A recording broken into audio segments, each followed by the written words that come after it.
Welcome back to the Irish Mags Show. It is episode 89. And I am delighted to say, well, first I'm delighted to say I'm Paul, but I'm always delighted when I get to say that because I'm just delighted to be me. But I'm even more delighted that we have a returning Alan Williamson. And folks, if you tuned in last week, you will have noticed that Alan wasn't here, or Krisho. I can also tell you Krisho isn't here. He's off gallivanting at some concert in Dublin. As usual. Chief. He will pay a price. But the reason Alan Williamson wasn't here last week and thankfully is back this week is because Alan Williamson welcomed the newest member of the Irish Mags and welcomed his and his beautiful fiancée, soon-to-be wife, Emma's first child, Ava, to the world. And that poor girl is going to be a demented Newcastle fan through no fault of her own. She already is. I've already had her in a couple of Newcastle jerseys, so it's not going anywhere. So, as I tell everyone, she can support who she likes, Newcastle or herself financially, and they're her options. Okay. I mean, you know how, like, as a parent, you kind of reflect on things that happened to you in your own childhood, and you try not to make sure they experience any of the negatives and the trauma. But you're going straight in and you're going to make her a Newcastle fan. There is nothing more traumatic. Oh, no. Yeah, but hang on. She's coming in at an absolutely great time where we're the richest owners in the world and we've all this jazz. I had to deal with being shite for most of my life, so it's not going to be that bad for her. She'll be grand. This is true. And Ava, in the future, when she is watching and or traveling to Newcastle games, will not even need to know or worry about who Alexander Isak is. But unfortunately, at the time she entered the world, the entire Newcastle United community is still up in arms. And naturally, folks, that is going to take up a lot of what we talk about today in this week's episode, because even today and in the last 24 hours, there have been more updates. We are recording this episode on Wednesday, 20th of August. Just as recently as last night, Alexander Isak took to Instagram to finally speak out loud shortly after the club responded. So there is an awful lot going on, a lot to discuss. We're also going to have a little chat about the opening game of the season, because you know what? There was an opening game of the season that happened. And then we'll look ahead to what is going to be one of the most interesting fixtures of the season. And it's game week 2 coming up. Newcastle hosting Liverpool in St. James's Park. And the rest of their fuck off idiot fans, the majority of whom are online and probably won't even be in the stadium or any stadium all season. Let's kick things off. I have it on good authority that you were not in the Bleecker Street bar for one of the first times in world history, because you were holding a newborn baby in your arms and trying not to drop her or throw her while you were shouting at Newcastle on TV at 12:30 last Saturday morning. Yes, so it was actually the first time since the Irish Mags and I have been in the same country and there's been a match on that I haven't been in the Bleecker for a game. So the streak is over, but it was well worth losing the streak for what it was. And yes, Ava was getting thrown around like a rag doll when that red card happened. And when a couple of them chances were missed, I thought I was going to end up throwing her at Emma and me running out the door. But come here, not the end of the world. It was a bit of a tough game. Yeah, I was going to say, if like Ryan Gravenberch apparently missed Liverpool's opening game because his partner had a child the night before. So if Gravenberch can miss a game, you're allowed to miss a day in the Bleecker just once. I'm entitled. You've earned it. We'll talk about the game quickly then. Just, I suppose, thoughts on the performance. I think it's fair to say a lot of us would have probably taken a draw going into it, particularly amongst all the chaos that has been going around on the game. I know myself and Stu, who was joined us last week, did predictions. I went with a 1-1, so not a million miles away. So in hindsight, yes, before the game, you might take a draw. Then you'll see how we performed. You see how we dominated the game. You look at the stats, the fact that Aston Villa went down to 10 men. And I think we've come away going, we probably should and could have won.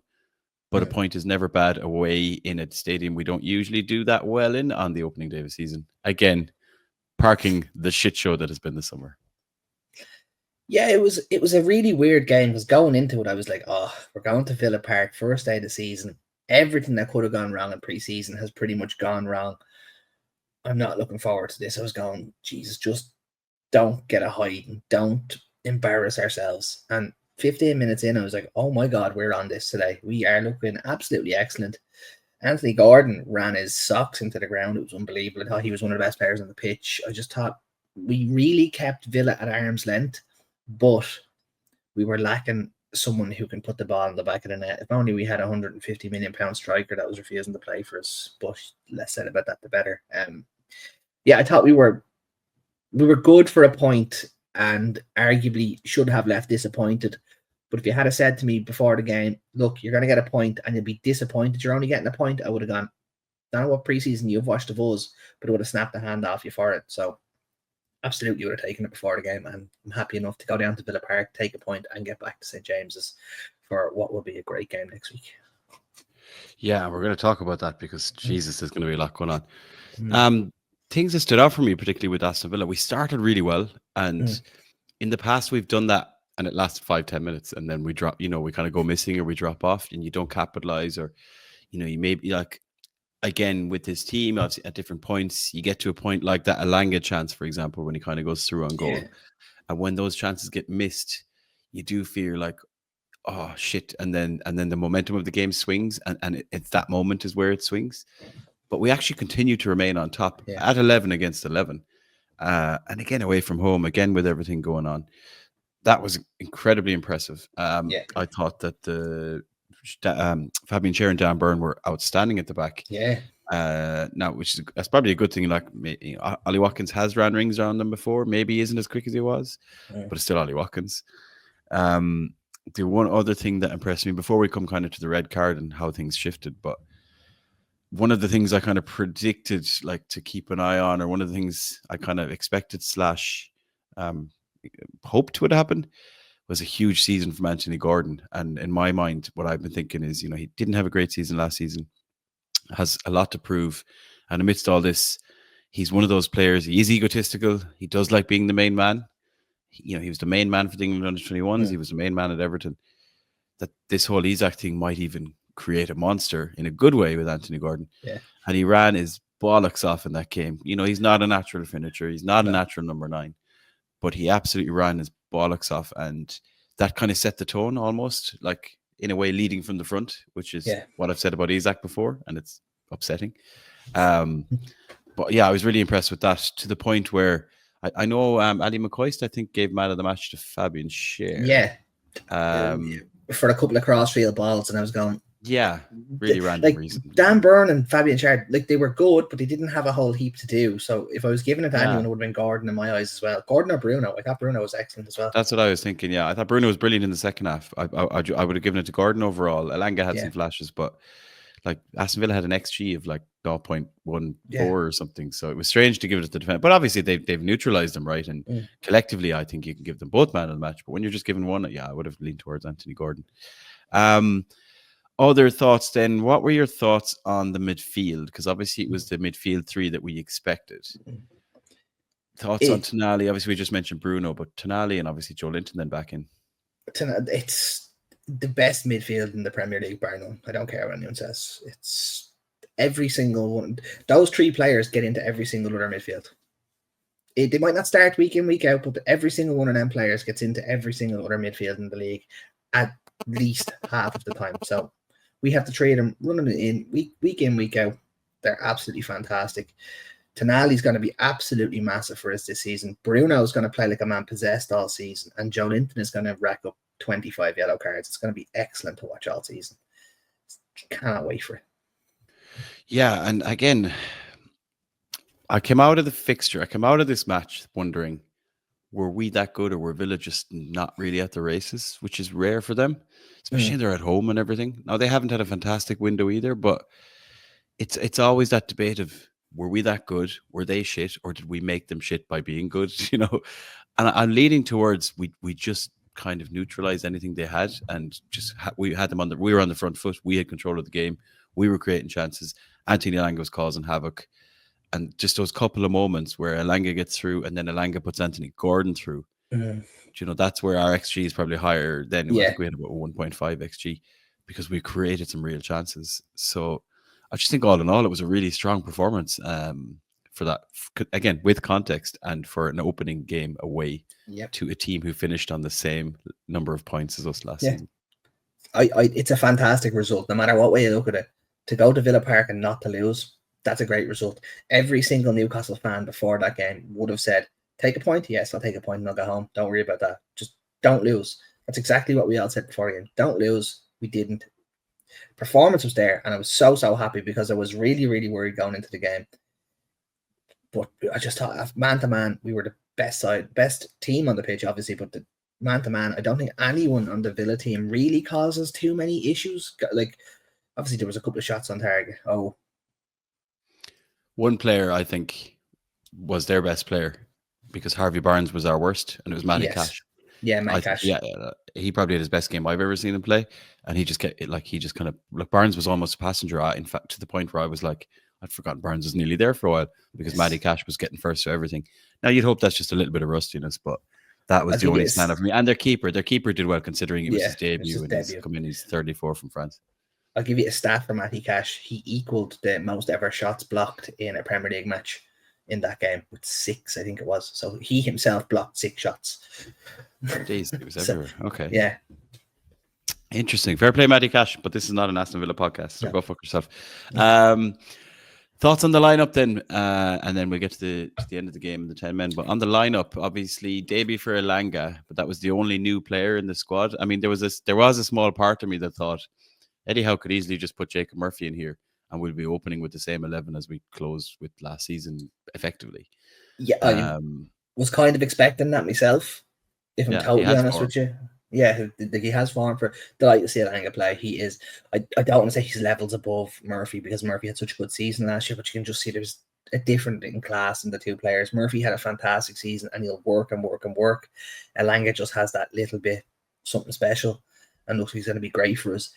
The other one that I hate saying I hoped I was going to see, I really thought we were going to see Ramsdale. Really did think. Now, I've been saying in the Irish Mags chat that come November-ish time, Ramsdale will be our number 1, and people are going, why are you going to take that? You have to get used to playing with players. You have to get used to the calls. You have to get used to playing out from the back. We've seen it before. When we have a goalkeeper that can actually play with the ball at his feet, as in when we had Dubravka in goal, the defence were giving the ball back to the defence were giving the ball back to the keeper and allowing attacks to start from there. And I just think that's going to be such a massive thing for us going forward. And Ramsdale is going to be that number 1 come November time. Now, whether we keep him for the year or after this year is another thing altogether, but I can see him taking that number 1 spot fairly soon. Yeah, it's interesting because when we had to sell a cup, Ramsdale started against Espanyol, and I think it was Pope that started against Atletico Madrid. Yeah. That to me was a sign that Pope was still first choice. And very early days for Ramsdale. Yeah. But equally, it's very possible that we get to Christmas or we get to the latter half of the season and Ramsdale might be in there. But it's down to Nick Pope to stop that from happening. Yes. Can he stop that from happening? I don't know. If we start to see these loose kicks, these loose balls, silly mistake that he has in him every now and again. But knowing that Ramsdale is there, that pressure is very much on Nick Pope. So it's kind of down to him to either thrive under that pressure, prove he is good enough and that he can keep Ramsdale out, or we've got a goalkeeper there like Ramsdale who had a dodgy year or two, but 3 years ago was the goalkeeper of the year. I think maybe was it before they signed Raya. So there's a lot there. There's a lot to hope for. We arguably have England's number 3 and number 4 goalkeepers. Like there's no reason for them not to be absolutely going hell for leather to get that number 1 spot to make it their own. Like it's there for them if they want it. And we should have England's number 2 goalkeeper, and we hate England's number 1 goalkeeper. So there's just a whole lot. There's a whole lot to unpack here with these England goalkeepers, isn't there? And then just to finish, big moment in the game. Anthony Elanga picked up the ball almost on the counter attack. An instinctive run by Anthony Gordon. He just starts running straight away, and Elanga sees him, and that's really promising. And Elanga's in the central position, not normally where he hangs out. It's probably Elanga that should be making the run. And not only does he see the run, he picks out the pass. The pass is perfectly weighted, perfectly put through. Gordon goes through, and Ezri Konsa takes him down. This is what prime Gordon does, and this is what I'm hoping to see more of all season. Yes. Mainly in the penalty box. Let's win some penalties. And the referee, who probably wasn't having a brilliant game by any means, but it is Craig Pawson, does have the balls to send off Konsa. I think it was the right decision. Few people have been kind of going, oh, maybe Anthony should have stayed up or something like that. But he's coming across him. There was contact. I think he's running at such speed. I'd like to hear from someone running at speed to see if you can stay on your feet. You know what I mean? Because this guy's fast. Gordon done exactly the right thing by going down there, because at the end of the day, if Gordon had stumbled over the ball and it had gotten away from him and the keeper had saved it, everyone would have gone, why didn't you go down when he tugged your jersey? And you could have got him sent off as Gordon done the exact right thing there. He went, yeah, someone's contacted me. I'm 1-on-1, but I'm 40 yards out from goal. I'm going to take a tumble and I'm going to get this man sent off. It's the right thing to do. It's tough because it was such minimal contact, but when you're running at speed, as soon as someone touches you, you're going to hit the deck, and last man denied of goal scoring opportunity, it has to go, unfortunately. So it's no qualms about that. Not that unfortunate. It suited us. Well, it suits us for them to go down 10 men, but in the end, you could argue it probably didn't suit us, because we had been dominating up to that point. We continued to dominate, but then Villa just sat back. And in fairness, the player that stood out for them after the red card was Kamara, because he just drops back in the centre back and makes it look like he's just playing there all the time. I know he has played there in the past for Marseille, and he's a phenomenal defensive player. But they just sat back then, put everyone behind the ball, and it just didn't look like we were ever going to get that goal. So we had two kind of golden chances. We didn't take either of them. Eddie Howe mentioned it as well. He knew that we had our chances. But overall, as I said, really, really fucking promising, I suppose. Given the context, given that we didn't have an out-and-out goal-scoring striker starting up front, you'd argue Villa didn't, we didn't, because they had Watkins up and we didn't. So, I think it's a sign for me of a galvanized squad to have come out kind of amongst all this chaos and went, well, we're still fucking playing here. We want to play here. You can see Bruno, you can see Joe Linton, you can see the effort to Anthony Gordon. These guys aren't downing tools when somebody else is. They want to continue working hard, doing things for the club. They enjoyed winning the Carabao Cup. They know the Champions League is there. So I think that's a big statement, not just from Eddie Howe, but from all those players who are on the pitch, wearing the black and white and proud to do it. Yes. And if you're a striker on another team who is potentially linked with Newcastle and had a look at that game, you've every reason to go, do you know what? I want to play with these guys, because these guys are good. Yes. And as you said, Alan, when we had those fears of the game not going well, the result not going well, like there's every chance anything could have happened, and we could have gone 2 goals down within 10 minutes just with the chaos. The fact it didn't happen is very promising. Going forward, indeed, because there's a hell of a lot coming up around the corner. Speaking of things coming up, we will talk about that our next Premier League fixture that's around the corner, but let's talk transfer window. Alan, on the day of recording, there's probably less than 2 weeks left in the transfer window. I think we're looking at 20th, 11 days left. 12. Is it the 31st or is it the 1st? It's the 1st of September at 7:00 or something like that. I think it is. Yeah. This is probably going to be among the 12 craziest transfer window days as a Newcastle fans and in the Newcastle community, because something has to give here. Things that have to give are resolutions to the ISAK situation. Let's see if Liverpool actually can put their money where their mouth is and have the balls to actually follow this through after all the carnage it's caused. We haven't even replaced Callum Wilson yet. Never mind the talks of ISAK, and there's still a lot of kind of questions. There are a lot of links to new players. We have signed quite well, in my opinion, so far. We mentioned Antti Langa. I'm more than happy with the Malik Thiaw signing. Yep. Again, I think he's going to be bedded in. I think Eddie Howe will take his time.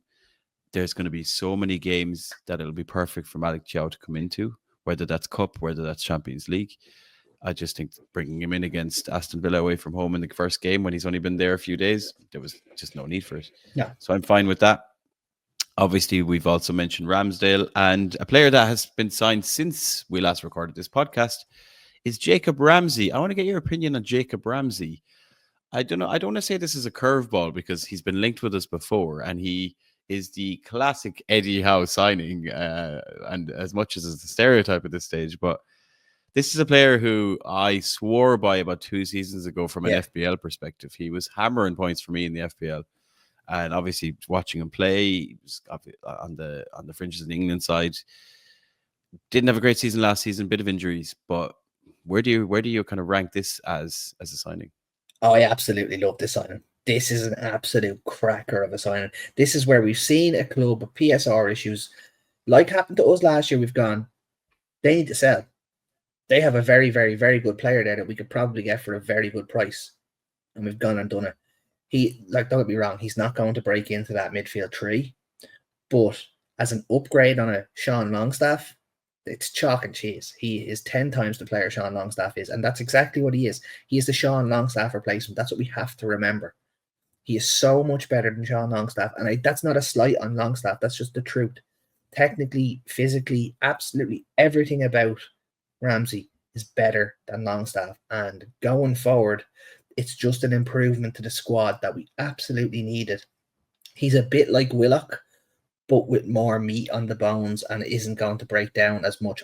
Fingers crossed. Look, he had a couple of injuries last season, but they were mainly that he broke toes and weird toe injuries were like 3 of his injuries last year. I think only his muscle injuries only kept him out for 22 days last year, that's fine. Look, I hurt me back getting out of bed most morning, so as long as he's not doing anything like that, we're all good. It looks like it's going to be a really, really good signing for £40 million.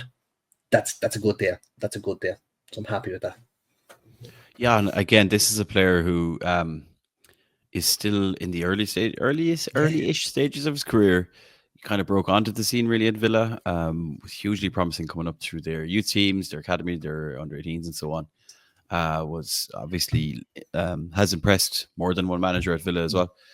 You'd love to think that Eddie Howe, is looking at this guy going, I have a plan for him.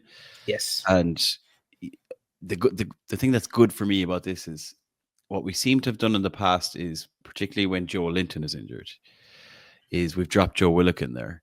Yeah, Joe Willock has been either off form or not fit to play what he normally does, which is bursting forward and arriving in the box and running direct at players. He's not really been able to do that effectively, probably down to form and fitness. Equally, then doesn't really cover any of the Joe Linton ground. Here, you'd like to think that, okay, we can have Jacob Ramsey, not necessarily as a backup, but as an alternative strategy to go and play differently against teams. I just don't think with our midfield setup last season, we weren't really able to do anything too different. Miley was only just back from that back injury. Willock, as we said, out of form. We'd lost Elliot Anderson, who, again, it pains me that we don't have Elliot Anderson. What a Even pass, in the opening game, he was unbelievable. Elliot Anderson in an England kit in the next few months, I'm sure of it. So, and look, yeah, as you mentioned about Longstaff. So, Ramsey, just for me, allows us to do some different things and bring in a really top quality player creatively who can score goals, who can assist, and cause a bit of havoc around the box. It'll be interesting to see, because he likes space. Yes. If there's a world where we end up in the shit and Gordon is up front for most of the season and Barnes on the left, I can see a world where Ramsey and Barnes are like, get the fuck out of each other's way, lads. Yeah, please. Exactly. There's something there. But as I said, we've no doubt like that Eddie Howe is the man to sort that out and make sure that doesn't happen and get the most out of Ramsey. I can see him being used a little bit differently as well. So obviously our midfield three is Bruno Tonali, Joe Linton, and it's not going to really change. But when we're playing the likes of Burnley, we don't really need Joe Linton. And I'm not saying we don't need Joe Linton. I'm saying in a game where the team are going to be sitting back, 10 men behind the ball, and it's break us down, Ramsey has that little bit more creativity where you're going to go, we'll give him the ball. He'll find the pass. He'll find that little yard of space. Whereas Joe Linton's more of I'll kick you harder than anyone has ever kicked you in your whole life, and I'll break you down that way. So I think it's nice to have another option of how we're going to play, and it's been badly needed. Let's be honest about it. How many times last season we say we made 5 changes and nothing changed? It was the same thing over and over and over again. Now it looks like we actually have a plan B. So I'm looking forward to it. I agree. I think we do become predictable at times, and it's where you get those teams that are happy to play without the ball or do the all low block, drop deep situations. So you want players like Ramsey who are comfortable on the ball in the attacking third, start to find kind of smart passes.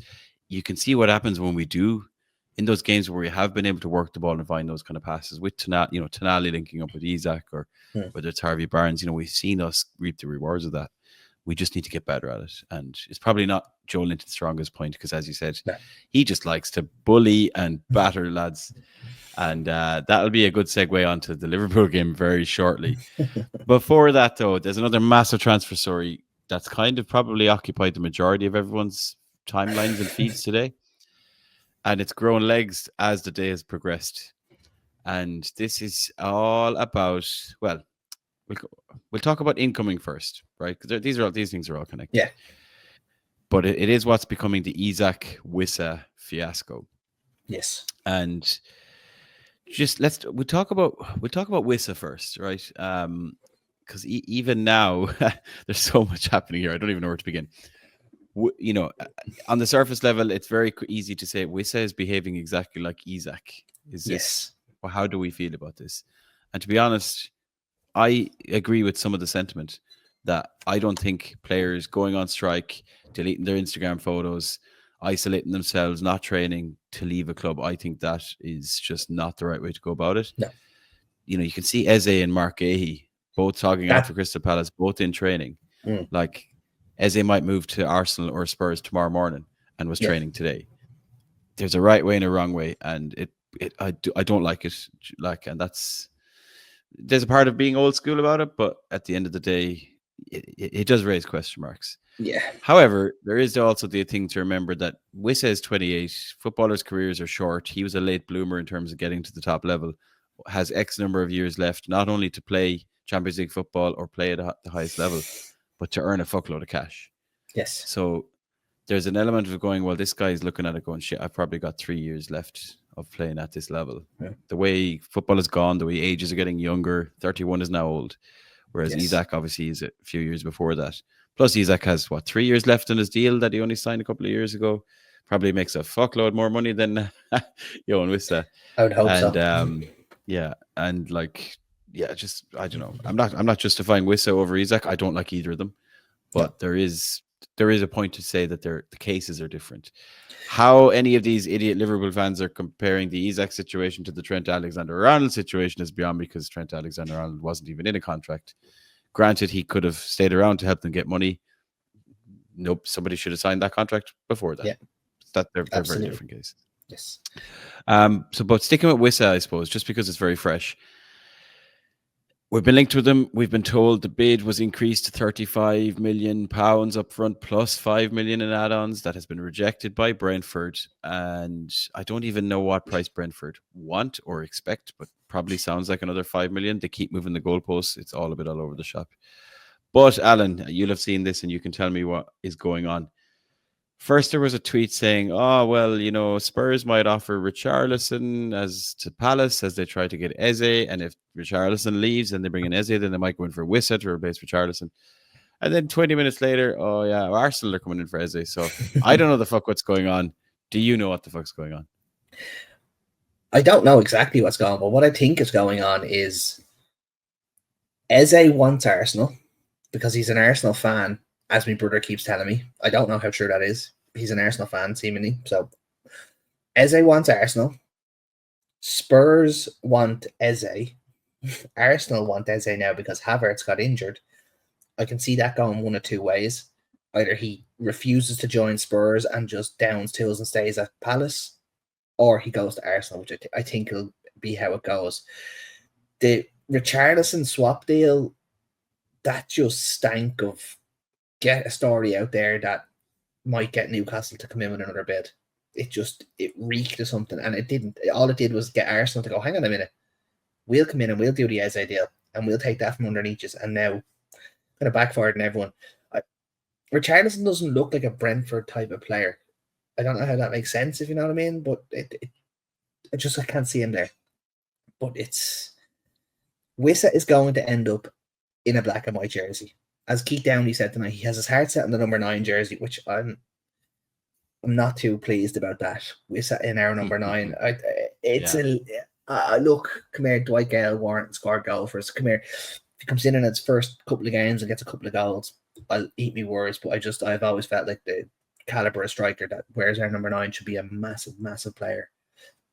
Wissa could be that player. Like that, he's under no circumstances is Wissa a replacement for Isak before anyone gets that idea in the head. He's a Callum Wilson replacement. So I think it'll get done. I think he'd be a very, very, very good signing for us. And he will get his goals. But it's how expensive he's going to be is where I'm starting to get a little bit concerned. If you're talking £50 million for a man with 2 years left in his, 12 months with an option for another left in his deal, who's 28, who's had 2 or 3 good seasons. It's a bit of a tough one to swallow, but just on the whole thing of him refusing to train, he didn't. He was asked to train with the kids and then went back and trained with them with the senior side as soon as he was asked it. He removed everything from his Instagram and all that jazz. That's cool, yeah. That's I don't like it, but whatever. It's happened before, it'll happen again. Not the end of the world.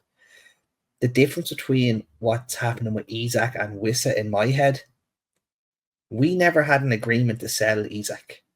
The club said yesterday, I don't know what you're talking about, there was no agreement to sell you unless certain financial terms are met towards us, which they haven't been met. Then we'll sell you. Never happened. Wissa has come out and said, I was told I could leave for X amount of money. These have now moved the goalposts. That's the only slight difference I can see in the two. Come here, it's not the right way to do it. I don't like either way of doing it, but if you're told one thing, you get another. It's a tough one, but I do think Wissa is going to be a very, very, very good signing for us. Just depends on the fee. But if he costs us 50 million quid and then over the next 3 seasons scores 80 goals, it's 50 million well spent. It's potential to do.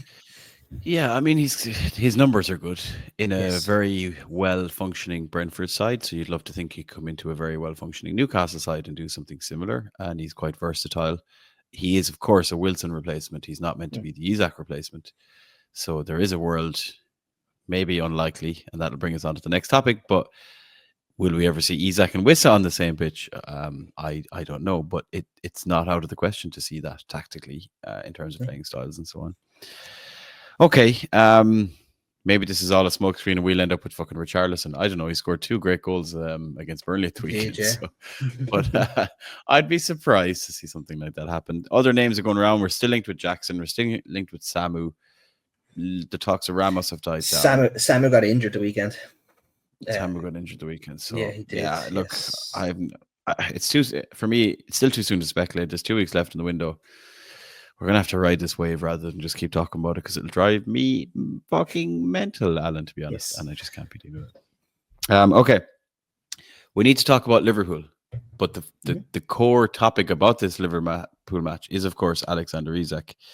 If anyone managed to miss it, Isak put a story on his Instagram. Basically, I mean, look, he basically fucked the club out of it. He's basically said, "Look, I'm not going to the PFA Awards. It wouldn't feel right. Promises were broken.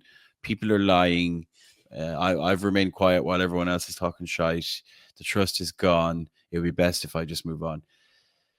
The club were fairly quick to respond to this, probably within an hour and a half or something like that, where they kind of said, we're disappointed to see what's been said. No, basically, like you said, Alan, no promises were broken. He's our player, and a bid of his value has not been received. Black and white, no pun intended. For me, this screams a bit of desperation from the Isak camp. Yes. It does make you question whether it's Isak or agent or both, but he is a grown adult and he does have, he's a smart guy. Like, we've heard him speak, we've seen him play. It does feel like whatever the truth is, he feels that this is wrong, that he's been wronged. But equally, I left that statement after reading it with more questions than clarity. Yeah. Promises were broken. What promises? New contract that you could leave? Who promised them as well? That's the real thing. Yeah, was it Amanda Stavely 3 years ago promised them that, we'll give you a contract, or was it like, we don't know what these promises were. Like, he could be talking about promises from when he signed. Like, we don't know. We don't know. We have absolutely no idea. But what we do know is that Isak has come in 3 years ago and become a far better player than he was 3 years ago. Has been played, should be 2 Champions League campaigns. I don't know how he hasn't really achieved goals that the club set out to achieve, because we've been in the Champions League twice now in his 3 years with us, with 1 dodgy season in between. But look, if he has ambitions to I want to play for Liverpool, I want to go to that level, like, that's okay. As we said, there's ways of orchestrating a move. Yep. And getting a move. And we're probably going to see Eze go and move. And Eze is a great example here. Eze's coming out of this looking like the ultimate professional if he does join Arsenal or Spurs, because he hasn't down tools and he hasn't been a dick. Just wanted to get your thoughts on, like, do you think that statement actually changes anything? in terms No. of getting Alexander Isak what he wants. And secondly, there's a lot of, it's so bitter and sour that if it does end like this, it's a terrible way to end 3 very successful years in a club where you, up to now, up to a few weeks ago, had been treated as an absolute god and a legend already, and you're still only 25.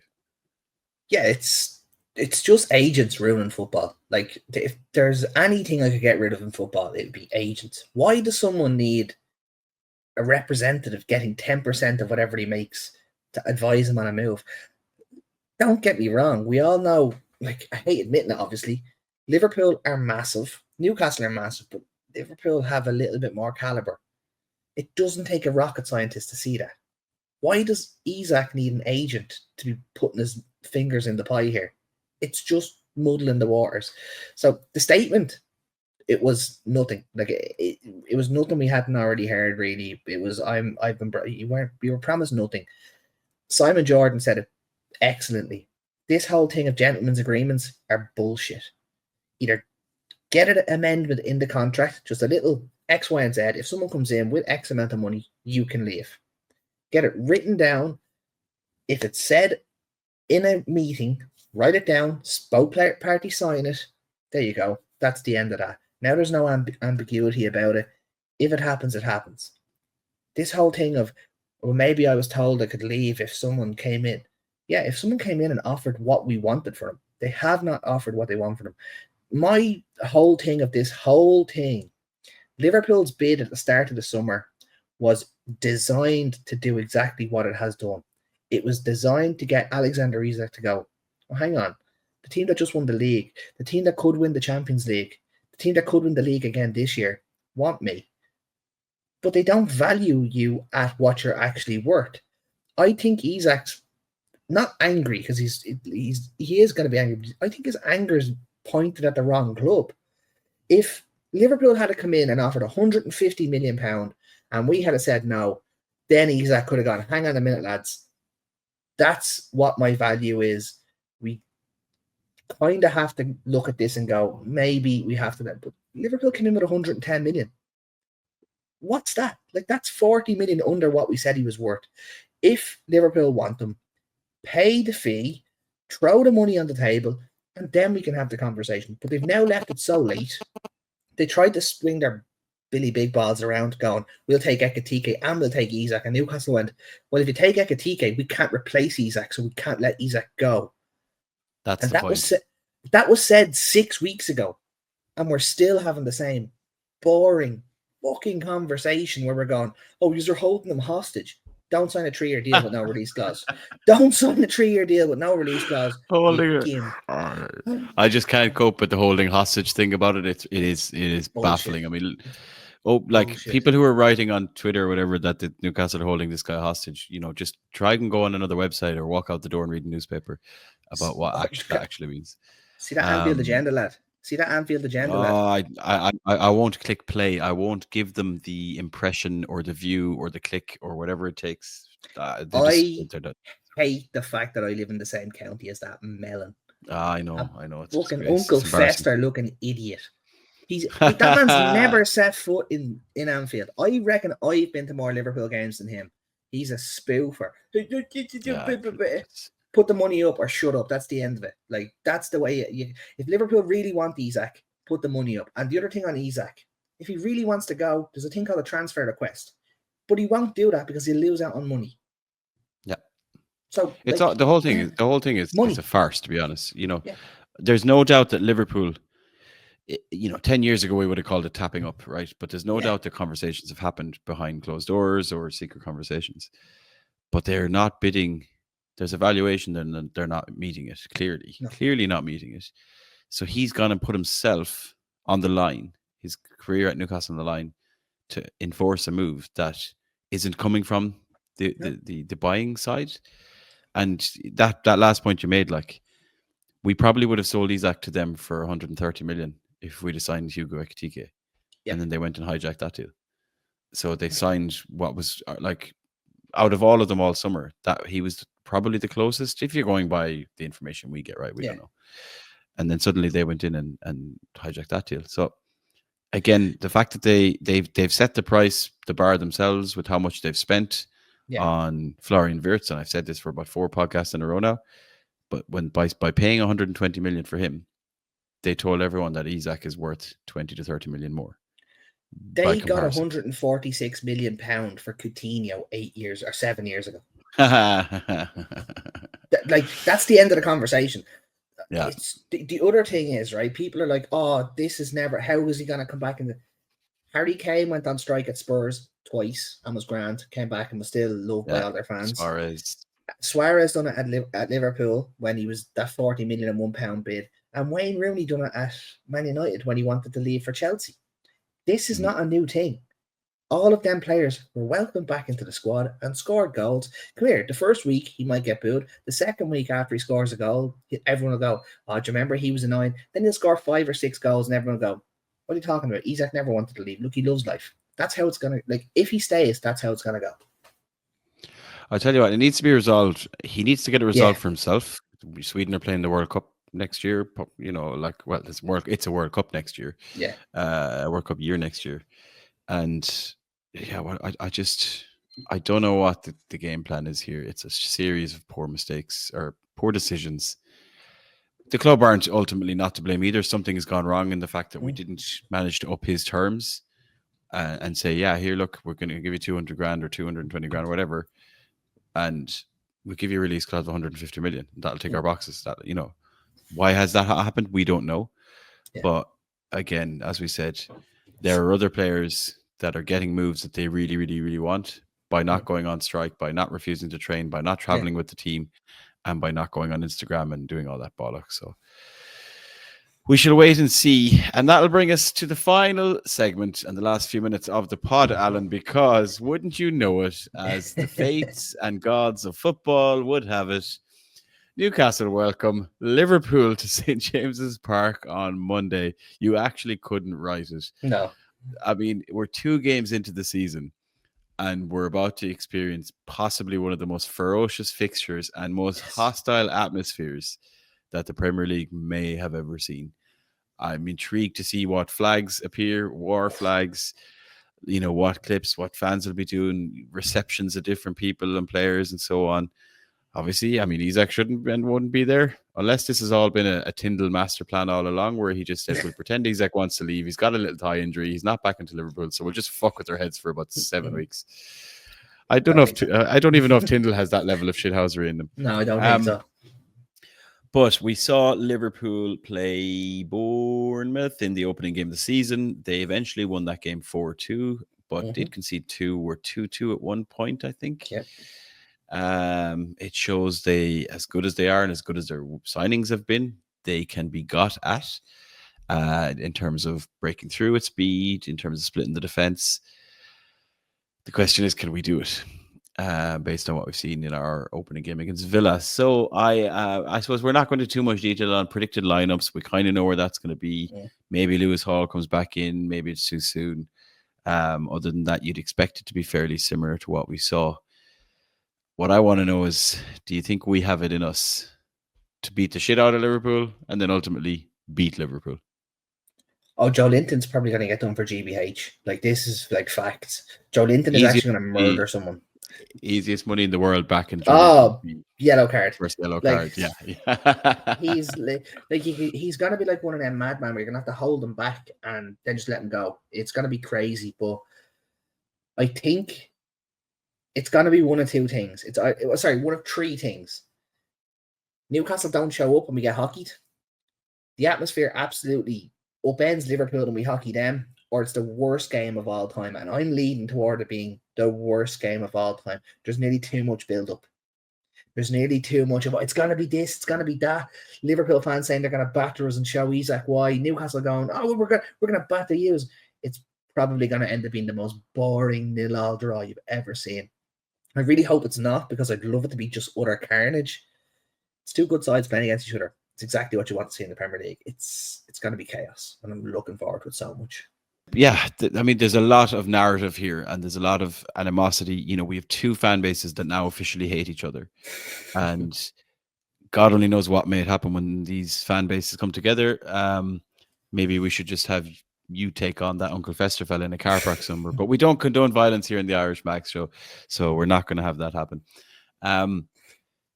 What's interesting is, will we see that same level of animosity and anger and revenge to an extent on the pitch? Yes, we said Joe Linton, maybe Bruno, they'll be up for it, but these are, professionals who probably respect each other and don't want to go and break each other's legs, etc., etc. But I think the tension will rise the performance of both sets of players, and I think Newcastle, like they vibe on that as a side, particularly in St James's Park. Yeah. The other thing to remember, Alan, is this, because of all this ISAK shite, everyone's forgotten this is a repeat of the Carabao Cup final from 5 months ago, 6 months ago, whatever. Yes. I can't count. And, obviously, Liverpool normally might just be say, oh, we need to get revenge. But like, we're coming into this game where we beat them in Wembley. They just about beat Bournemouth. I think 4-2 maybe flattered them. Yep. And we're at home. We were good last week against Villa. We can definitely kind of scout these and give them big problems, I think. And interestingly, Kirkes wasn't great for Liverpool. You just kind of like the idea that Kirkes, he's such a flying attacking wing back, and in fact they both are, that we can get at Liverpool with Anthony Langa, with Harvey Barnes, with Anthony Gordon. Yes. And, a strong midfield performance, and we're giving them a lot to worry about. So if you agree, Alan, let's see you put your money where your mouth is. I am going to ask you for a score prediction for Newcastle against Liverpool. Monday night kickoff, next Monday, the 25th of August. Newcastle 2, Liverpool 1. We're going to get the win. It's also, just to caveat that, it's the only side Eddie Howe hasn't beaten in the Premier League that we've played against, if you know what I mean. Like, obviously he hasn't beaten Sunderland in the Premier League, but that we've played against. We've beaten everyone else. We haven't beaten Liverpool. So I think it's going to be the time we get it done. Interesting. I just have concerns about goals from our side. I think that we can create chances and definitely score a goal, if not two. Yeah. And we do have, obviously, a very strong defense, but it's still Liverpool, and they just continuously fuck with us when it comes to having that quality in the last 15 minutes of a game. And Salah just turns up and does the only thing he did for the whole game and then equalizes. Scores twice. Yeah. So, like, I mean, I'd love to say something a 2-1. I think we're more likely to see a draw here, like a 2-2. A Desmond. Just because Liverpool are pricks. And again, that wouldn't be the worst result in the world against Premier League champions who have spent about 300 million in a transfer window. So that's kind of the more logical kind of side of me. What do I want to see? I want to see Anthony Gordon win a penalty. It just make me so happy. I love watching Anthony Gordon win penalties. Yes. And it would be even nicer if it was somewhat controversial and would just give them something else to moan about with VAR or ref. Just same way we've rattled Arsenal nonstop for the last 3 years. Yes. Let's go and do that to Liverpool because they deserve it. Right, Alan. Absolutely. We're at the end of the episode. Even though you may or may not be there at the next meetup. I can tell you. Plural. So yes, I will be back in the Bleaker. I've been given permission. So we actually have 3 meetups for a Liverpool game. We've 3 meetups for the Liverpool game. So we obviously have Dublin, which is the Bleaker Street Bar, Dublin 1, DO1, KT22 for anyone using Google Maps, Bleaker Street Bar. We have Gracie's in Sligo, which is 24 Grattan Street, or F91 E544 for Google Mappers, or the brand new location that is in Thurles in Tipperary, which is Gleason's Bar. Now, Gleason's Bar is brand new, but you'll know it as Kennedy's Bar, which is on 2 Bohernamona Road. I am probably butchering that pronunciation, so I'm sorry about that. Thurles. So E41 A5D5 for Google Mappers. If you're in and around any of those locations, Monday night, come down and scream like a lunatic and watch Newcastle. I've already gotten one message from a Canadian mag who will be at... Nice.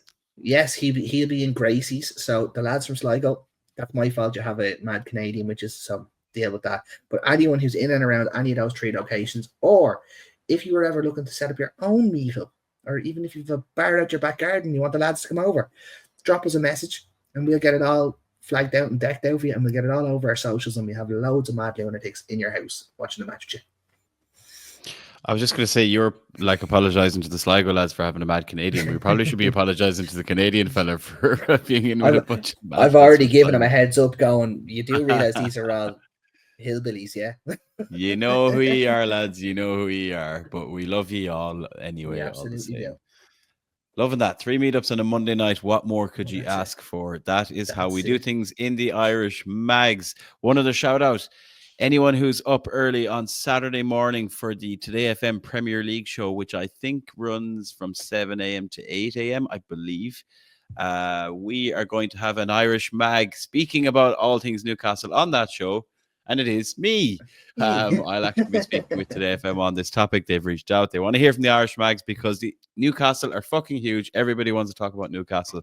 And who better to call on than a logical, composed, zero emotions, never swears live man like myself. Fucking Alexander Easer bollocks shite crap. Yeah. Okay, that's out of my system. We'll be back for more Irish Magnus next week. In the meantime, check out all our socials and our website below with all the details on meetups. Latest photos have gone up there as well. Anyone traveling to the game, make sure you get your photos into the WhatsApp groups and we'll get them on the website as well. Absolutely. Until then, hopefully we'll be back next week with 3 points in the bag, having battered the shit out of Liverpool and all of their idiot fans. You heard me if you're all listening. We shall see you all after that, hopefully with smiles on our faces. So until then, how are the lads? Slán go fóill, and we'll see you all very soon. Say goodbye, Alan Williamson. Slán a bhaile, lads. Enjoy.